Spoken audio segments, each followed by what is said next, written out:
नमस्कार दोस्तों, आजकल अपने इंडिया में बहुत ज़्यादा ट्रेन एक्सीडेंट हो रहे हैं और ये बहुत ही ज़्यादा सोचनीय विषय है कि इतने ट्रेन एक्सीडेंट आखिर क्यों हो रहे हैं।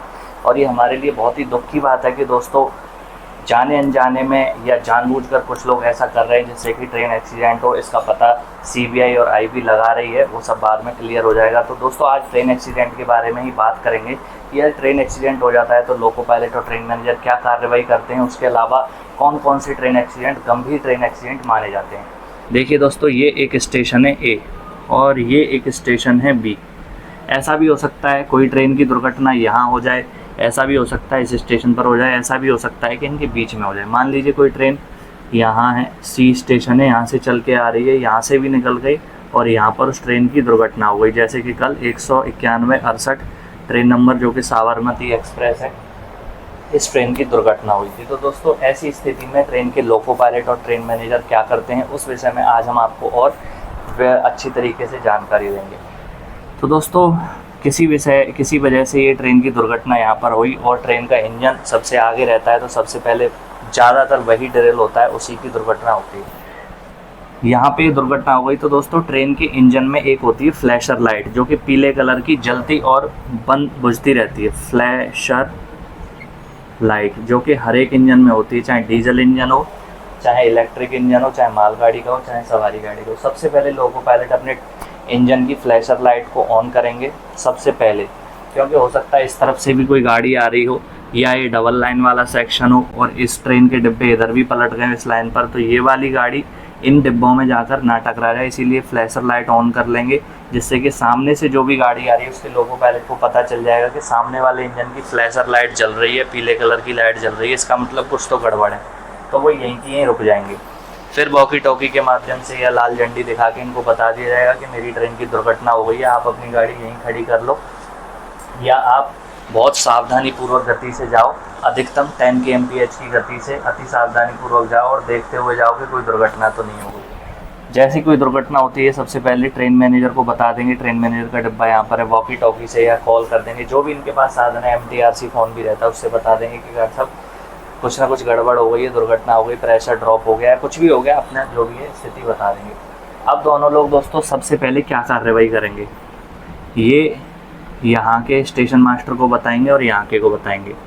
ट्रेन मैनेजर दोनों तरफ के स्टेशन मास्टर को बताएंगे और जहाँ पे कंट्रोल ऑफिस है वहाँ पे सूचना दे देंगे कि ऐसे ऐसे ट्रेन की दुर्घटना हो गई है और अब हम लोग पटाखे लगा रहे हैं। तो इनकी दोनों की, लोको पायलट और ट्रेन मैनेजर की दोनों की ये जिम्मेदारी बनती है कि लोको पायलट आगे की तरफ से पटाखे लगाएं, अपनी ट्रेन का बचाव करना है, साथ में बगल वाली यदि लाइन है, दूसरी लाइन है, उसका भी बचाव करना है, तीसरी लाइन है उसका भी बचाव करना है। हो सकता है तीनों लाइनों पर डिब्बे बिखर गए हो, कुछ भी हो सकता है। तो ये पटाखे लगाएंगे आगे से, ये पीछे से पटाखे लगाएंगे और ये बहुत ही ज़्यादा ज़रूरी है। उसके बाद दोस्तों कंट्रोल ऑफिस के और स्टेशन मास्टर के संपर्क में रहेंगे। उसके बाद ट्रेन मैनेजर की ये जिम्मेदारी बनती है कि जो भी सक्षम रेलवे कर्मचारी ट्रेन के अंदर यदि मौजूद है, जैसे कि टिकट चेकिंग स्टाफ होता है और RPF वाला स्टाफ होता है, उनकी सहायता से दोस्तों जान माल की जो हानि हुई है, लोगों को बाहर निकालना, आग लग गई तो आग बुझाना और अति आवश्यक जो भी कार्य हैं उनको करेंगे। साथ में अधिकारियों को फ़ोन करेंगे कि भाई हमें ART यानी कि एक्सीडेंट रिलीफ ट्रेन, हमें ART की बहुत ज़्यादा आवश्यकता है। तो ये एक्सीडेंट रिलीफ ट्रेन आ जाएगी, एम्बुलेंस आ जाएंगी, फायर ब्रिगेड को बुलाएंगे और जितनी जल्दी हो सकता है उतनी जल्दी हम मौके पर ये पहुंचेंगी और अपनी कार्रवाई को शुरू कर देंगी। अधिकारी जब तक नहीं आएंगे तब तक लोको पायलट और ट्रेन मैनेजर अपनी ट्रेन को छोड़कर नहीं जाएंगे। खाने पीने की जैसी भी कोई व्यवस्था है ये सब बता देंगे ऑफिसर्स को कि सर इतने लोग ट्रेन में सवार हैं या मालगाड़ी है तो माल इतना है, ये सब चीज़ें, ट्रेन में आग लग गई, सारी चीज़ों को बता देंगे और अपनी कार्रवाई शुरू हो जाती है दोस्तों। उस टाइम पर ट्रेन मैनेजर, जो ये आप पीछे देख रहे हैं गार्ड, जो आप कहते हैं कि गार्ड कुछ नहीं करता, बैठा रहता है, पैसे लेता है, उस टाइम पर गार्ड की जिम्मेदारी शुरू होती है जब कोई अनयूजुअल होता है, कोई अप्रिय घटना होती है, अनटोवर्ड्स एक्सीडेंट होता है, तब जाके ट्रेन मैनेजर की असली जो जिम्मेदारी है वो शुरू होती है। क्योंकि ये ग्रेजुएट पोस्ट बनाई गई है, इसीलिए बनाई गई है, इसीलिए ग्रेजुएशन से इनका सिलेक्शन होता है कि ये डिसीजन मेकिंग उस टाइम पर कर सके जब कोई ना कोई एबनॉर्मेलिटी होती है। तो आप समझ गए होंगे दोस्तों, लोको पायलट 10+ ITI से भर्ती किए जाते थे, शुरू से अब तक वही प्रक्रिया चल रही है और इनका जो प्रोसेस है वो ग्रेजुएशन से होता है। हालांकि अब लोको पायलट भी बीटेक वाले बीएससी वाले आ रहे हैं, अब सिनेरियो थोड़ा चेंज हो चुका है, लेकिन जो पहले की सिचुएशन है और अभी तक वही बनी हुई भाई मैं आपको बता रहा हूँ। तो दोस्तों यदि कोई दुर्घटना होती है तो इन लोगों के लोको पायलट ट्रेन मैनेजर जो वहाँ मौके पर मौजूद होते हैं, इनको ही डिसीजन लेना है कि हमें आगे क्या कार्रवाई करनी है, कैसे करना है। तुरंत की तुरंत ट्रेन को खड़ा करना है, या ट्रेन दो हिस्सों में बट गई वो भी एक दुर्घटना मानी जाती है, ट्रेन को खड़ा करना है, जुड़वाना है, क्या क्या समस्याएं, बहुत तरह की प्रॉब्लम उनको फेस करनी पड़ती है ड्यूटी के दौरान।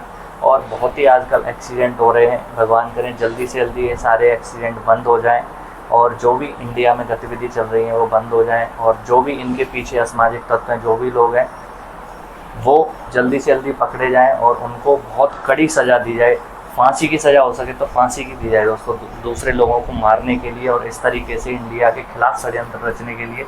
अब आप समझ गए होंगे दोस्तों कि किस तरीके से प्रक्रिया करते हैं लोको पायलट ट्रेन मैनेजर, क्योंकि यही लोग यहाँ पर मौजूद हैं। तो यदि सामने से गाड़ी आ रही है उसको भी ये बता देंगे, ये भी अपनी धीरे धीरे गाड़ी को निकाल ले जाएंगे यदि पटरी साफ है तो। और ART पीछे से भी आ सकती है, इधर से भी आ सकती है, बगल वाली लाइन से भी आ सकती है। बहुत ही जल्दी किया जाता है दोस्तों, सारा प्रोसीजर बहुत ही जल्दी होता है, आधे 1 घंटे के अंदर सारा काम हो जाता है। और उस टाइम पर इस ART की ज़रूरत पड़ती है, जो कि बहुत ही ज़्यादा इम्पोर्टेंट ट्रेन होती है, एक्सीडेंट रिलीफ ट्रेन। इसके अंदर बहुत सारे टूल्स होते हैं, क्रेन इसके साथ जुड़ी हुई होती है जो कि डिब्बों को यहाँ से उठा के दूसरी पटरी पर या साइड में रखती है।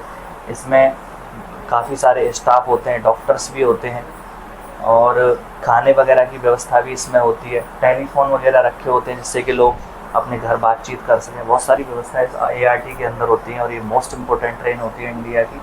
वंदे भारत को साइड में खड़ा कर दिया जाएगा, राजधानी को खड़ा कर दिया जाएगा, लेकिन दोस्तों इस ART ट्रेन का किसी का बाप भी नहीं रोक सकता है।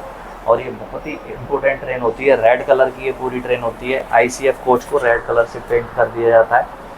तो ये ART उस पर लिखा भी रहता है, दुर्घटना राहत गाड़ी, यानी कि एक्सीडेंट रिलीफ ट्रेन ऐसे करके लिखा रहता है। आपने देखा भी होगा कहीं कहीं यार्डों में ये खड़ी रहती हैं, इनकी मॉक ड्रिल्स वगैरह ये सब चलती रहती हैं समय समय पर, क्या पता कब क्या हो जाए। तो दोस्तों इसमें DM भी इंक्लूड हो जाते हैं, SP भी इंक्लूड हो जाते हैं, बड़े बड़े डॉक्टर भी इंक्लूड हो जाते हैं। जो भी दुर्घटना होती है उनको तुरंत सूचित किया जाता है, बताया जाता है, बुलाया जाता है मौके पर। और बड़े बड़े जो अधिकारी हैं रेलवे के, DRM लेवल के, GM लेवल के, सीनियर DO, ये सब तत्काल पहुंचने की कोशिश करते हैं। तो दोस्तों आप समझ गए होंगे कि रेलवे में एक दुर्घटना जो होती है वो बहुत ही ज़्यादा रेलवे के लिए दुर्भाग्यपूर्ण होती है। और इससे सारी की सारी जो ट्रेन हो, चाहे मालगाड़ी हो, इधर खड़ी हैं मालगाड़ी, सवारी गाड़ी हैं, वो रुक जाती हैं और यात्रियों को बहुत ही ज़्यादा परेशानी होती है।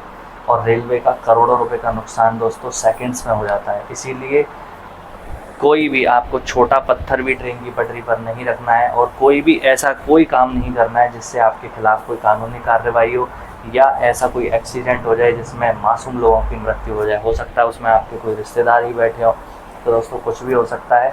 इसीलिए बहुत ज़्यादा सावधान रहें, सतर्क रहें, बिना आवश्यकता के रेलवे ट्रैक को ना तो पार करें, और रेलवे ट्रैक से कोई भी छेड़खानी यदि कर रहा है तो आपकी जिम्मेदारी है कि आप पुलिस को तुरंत इन्फॉर्म करें कि ये ऐसे ऐसे व्यक्ति रेलवे ट्रैक को छेड़खानी कर रहा है, नुकसान पहुंचा रहा है। उसका वीडियो बना के आप ट्विटर पे रेल मंत्री को या RPF GRP जहाँ टैग कर सकते हो वहाँ आप टैग। मामूली दोस्तों 500 रुपये तक की घटना है, जिसमें 500 रुपये तक का नुकसान हुआ हो, कोई मरा ना हो, जान माल की कोई ज़्यादा हानि ना हो। सामान्य है 501 रुपये से लेकर 2 करोड़ रुपए तक की। ये सामान्य है, इसलिए ये अक्सर करके होती रहती हैं सामान्य वाली। और गंभीर दोस्तों वो होती हैं जिसमें 2 करोड़ से ऊपर का नुकसान हुआ हो, लोगों की मृत्यु हो गई हो, या इसकी इंक्वायरी की इच्छा CRS ने जताई हो। ये CRS एक उड्डयन जो हमारा नागरिक उड्डयन मंत्रालय जो होता है उसके बड़े अधिकारी होते हैं, रेलवे से नहीं होते हैं, अलग होते हैं। इनने अगर किसी भी दुर्घटना की इच्छा जताई है जांच की तो वो गंभीर दुर्घटना मानी जाती है। अब दोस्तों रेलवे की जो एक्सीडेंट है उनको 16 भागों में विभाजित किया गया है। टोटल ये जितने भी एक्सीडेंट हैं रेलवे के उनको 16 भागों में विभाजित किया गया है। 16 प्रकार की दुर्घटनाएं, जिसमें रेलवे की सारी दुर्घटनाएं इंक्लूड रहती हैं। लेकिन दोस्तों आपके लिए बहुत ही ज़्यादा ज़रूरी है जो मैं 2-3 चीज़ें बता रहा हूँ। पहली चीज़ दोस्तों, यदि आप रेलवे की पटरी पार कर रहे हैं, ट्रेसपासर्स उनको बोलते हैं, और ये इल्लीगल होता है, तो इस चीज़ को ध्यान रखें। यदि कोई ट्रेन आ रही है और आप इलीगली ट्रेन की पटरी पार कर रहे हैं, जो कि वैलिड नहीं है। ट्रेन की पटरी को पार आप समपार फाटक या लेवल क्रॉसिंग होती है केवल वहीं से कर सकते हैं, जब फाटक खुला हुआ हो आपके लिए, यातायात के लिए जब खुला हुआ हो तब आप पार कर सकते हैं। जब फाटक बंद होता है तब आप उसको पार नहीं कर सकते। तो आप ये चीज़ ध्यान रखें कि रेलवे की पटरी को यदि आप पार कर रहे हैं तो आपको कोई भी रेलवे का क्लेम नहीं मिलेगा। रेलवे क्लेम भी देती है दुर्घटना होने पर, तो आप इलीगल तरीके से उसको पार नहीं कर सकते। आप इसमें समझ लीजिए कि आप गैर कानूनी तरीके से ट्रैक पार करना। दूसरी दोस्तों आपको चीज़ बता दूं, बेशक आपके पास टिकट है और आप ट्रेन में ही चल रहे हैं, उस कंडीशन में तो आपको पैसे मिलने चाहिए। लेकिन दोस्तों आपको पैसे जब नहीं मिलेंगे जब यदि जो चढ़ने का जिस पे हो गया आप पैर रख के चढ़ते हैं, फुट स्टेप जिसको बोलते हैं, यदि आप फुट स्टेप पर ट्रैवल कर रहे हैं, फुट स्टेप पर खड़े होके।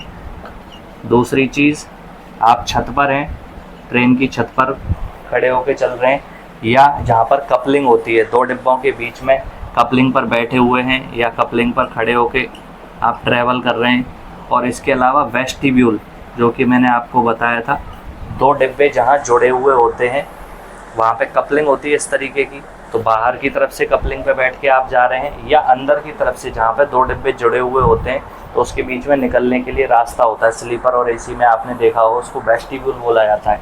तो वहाँ पर भी आपको ट्रैवल नहीं करना है। यदि आप वहाँ ट्रैवल कर रहे हैं तो आपको कोई क्लेम नहीं मिलेगा और वो आपकी मृत्यु हो जाती है तो वो दुर्घटना में नहीं आएगी।